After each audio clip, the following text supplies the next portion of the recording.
Well, Your Eminence, as some of my good friends standing in front of me here said, I'm an honorary Greek, not only today, but every day.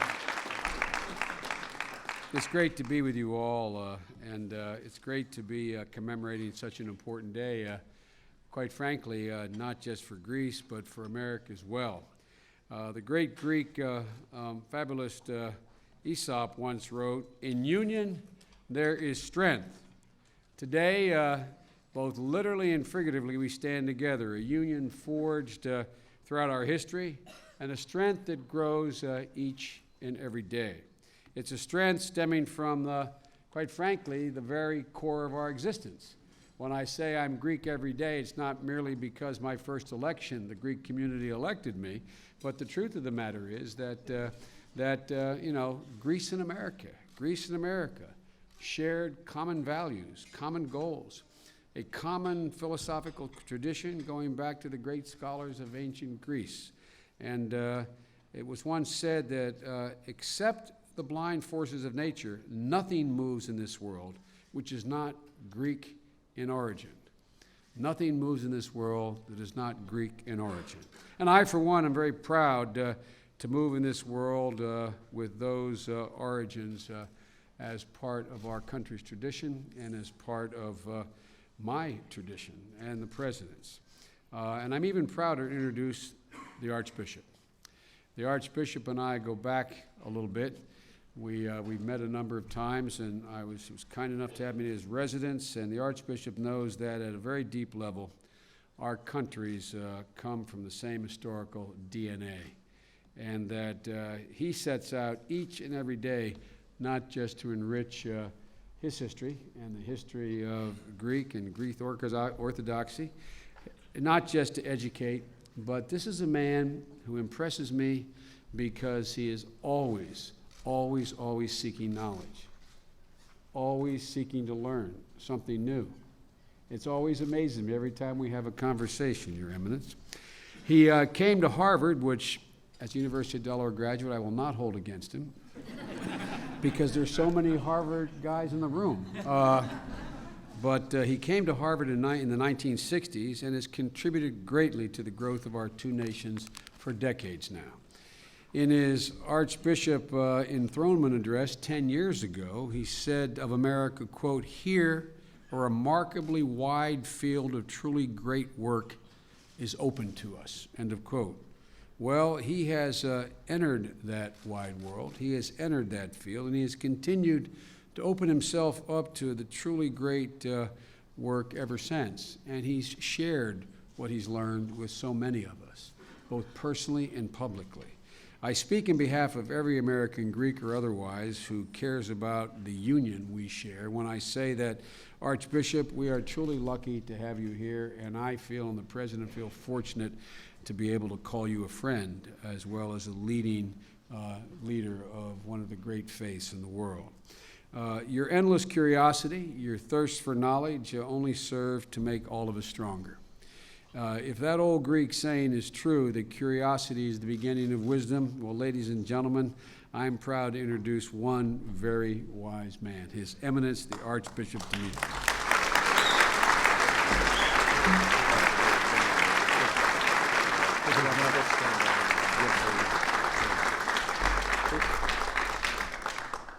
I'm not very good at this, Archbishop. It's stuck there. Hang on just a second here.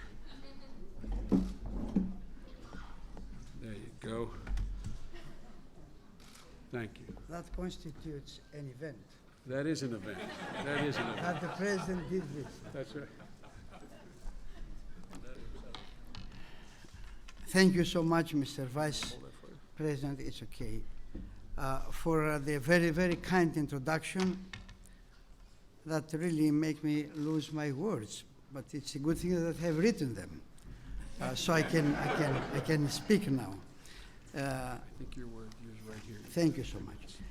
Mr. President, on behalf of the Greek American Orthodox community of this blessed land, I have the great honor to wholeheartedly congratulate you upon your historic ascendance to the presidency of the United States.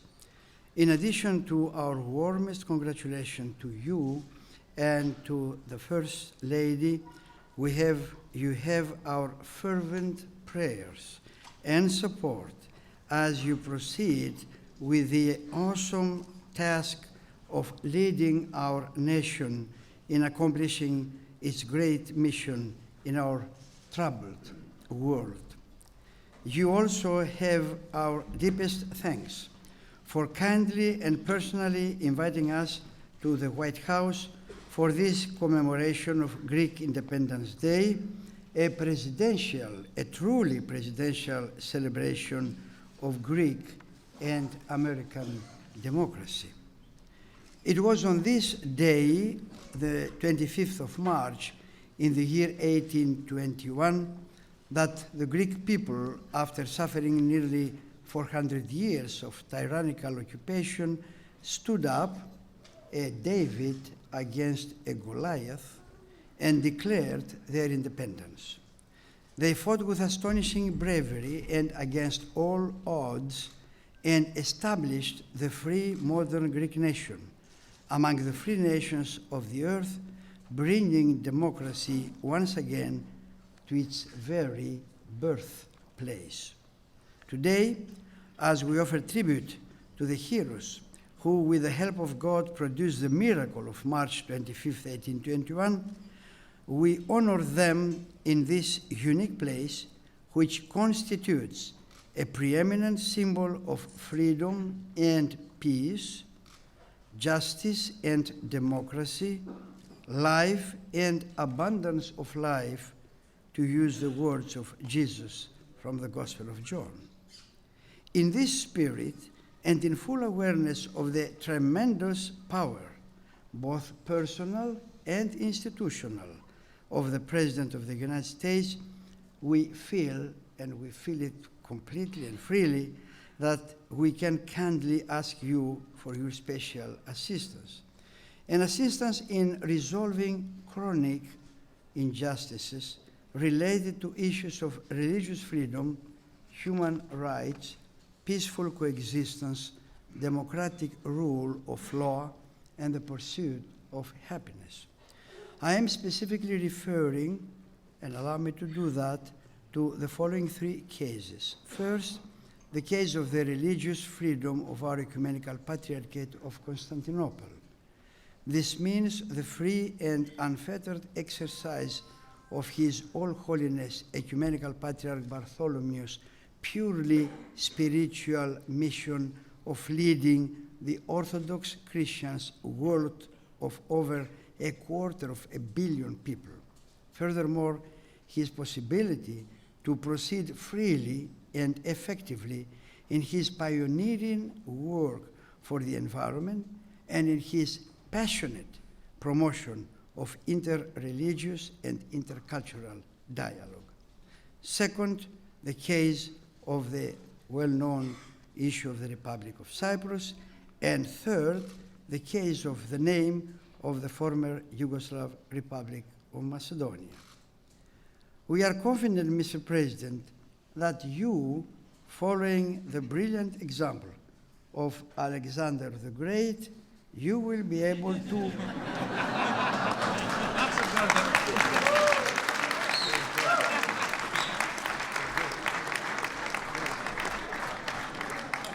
that you will able to cut the Gordian knot of these unresolved issues, and by so doing, enhance peace and reconciliation among the peoples included and involved.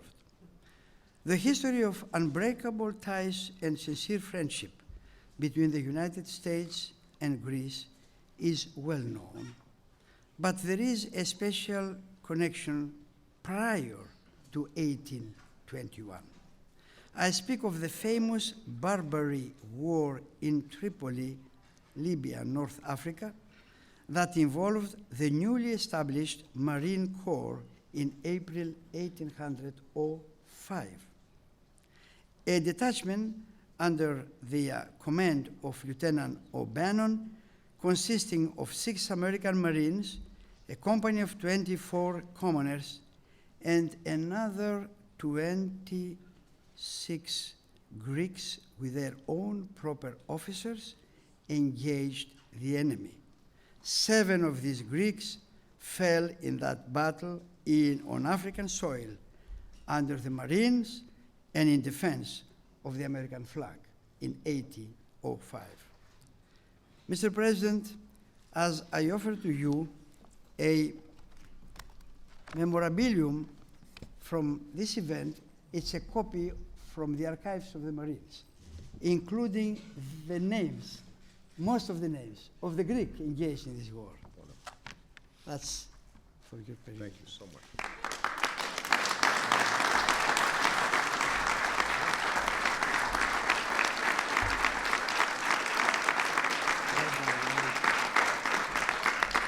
I should like, as I do that, I should like in closing to call to mind that when Greece, a few years later, rose up in 1821, that was in part inspired by the declaration of the American Revolution for independence in 1776. This comes as no surprise, as the love of freedom and democracy forges a bond among peoples that knows no boundaries of race, creed, ethnic origin, language, or distance.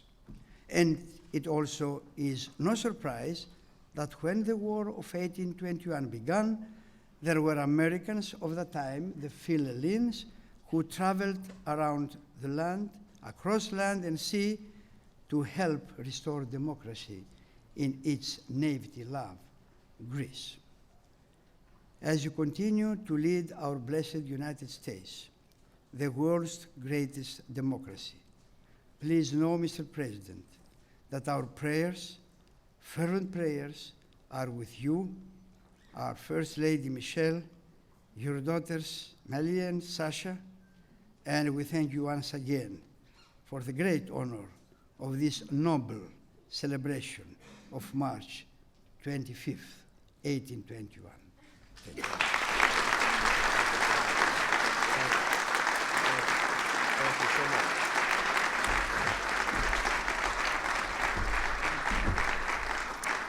Thank you. Well, what a great honor. I will tell Michelle that I've been compared to Alexander the Great. I will see whether that gets me a little more respect at home. She knows she's still the boss. Your Eminence, it is a great honor to have you here. And I want to mention a few others who are here that deserve acknowledgement. Father Alex Carlut Sose. Father Alex, where'd you go? There he is.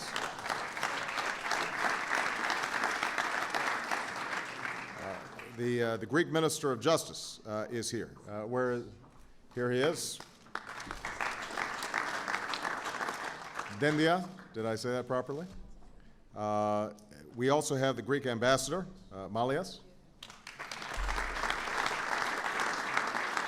And we have the Cypriot Ambassador, Kakouris. Thank you all. And I see a lot of good friends, a few from Chicago. We've got the Chicago contender in the house. Wonderful supporters, great friends of mine. Welcome to the White House. It is a great honor to be here with His Eminence as we mark the 10th anniversary since he became Archbishop.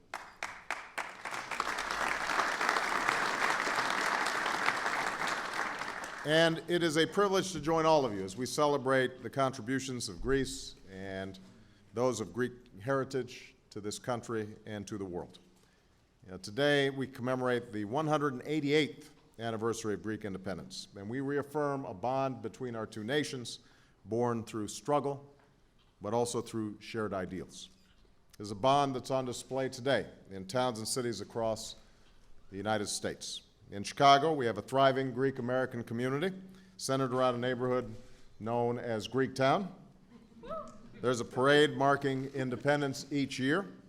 In fact, at this very moment, you might find young people in Chicago's streets paying tribute to their Greek heritage by wearing the traditional fustanelas.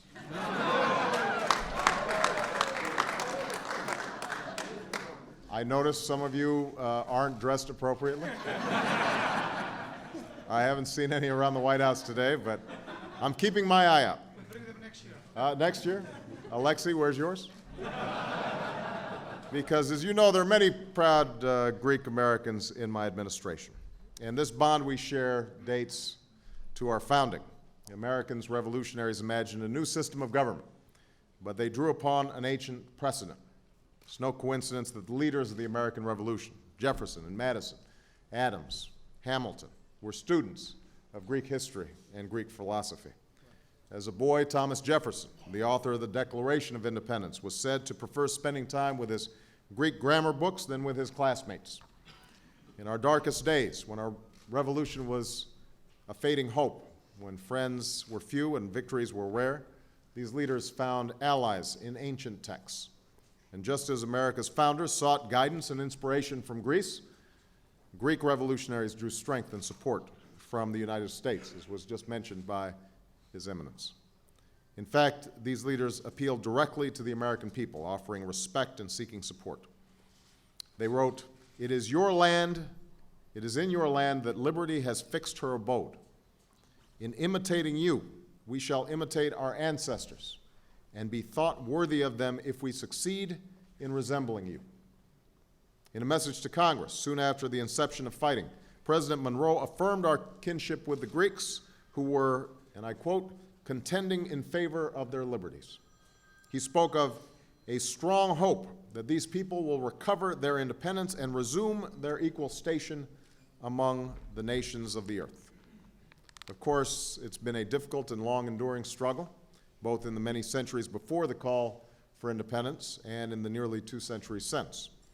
It's perhaps the cruelest of ironies that a people who first tested a free and democratic form of government were doomed to live so long without it. But it's also one of history's great triumphs that even in the darkest periods, the light of those ideals were never extinguished. Through brutal wars, instead, people who were inspired by the ideals met them with bravery. Through occupations that were met with defiance.